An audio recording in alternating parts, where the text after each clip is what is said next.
Tahun 1978, hutan Tembeling Pahang. Saleh, pemburu berusia 34 tahun, dengar harimau meraung kesakitan dekat sungai kecil. Tapi bunyi tu pelik, macam orang menjerit, bukan binatang. Saleh dekati perlahan dengan senapang lama. Dia nampak harimau besar terbaring, badan menggeletar, kaki depan mencakar tanah.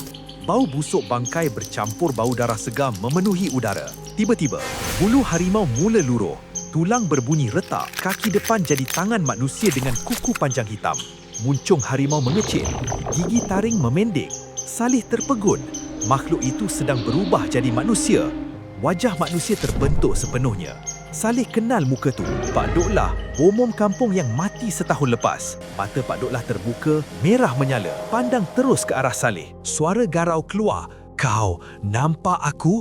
Saleh cuba menembak, tapi jari dia tak boleh tekan picu. Pak Doklah merangkak dekat. Saleh terjerit, pandangan jadi gelap. Keesokan pagi, Saleh jumpa tapak harimau dengan 5 jari seperti manusia dekat tempat kejadian. Kalau anda jumpa harimau dengan tapak 5 jari, jangan ikut. Itu bukan harimau biasa. Anda berani masuk hutan seorang diri lepas ni?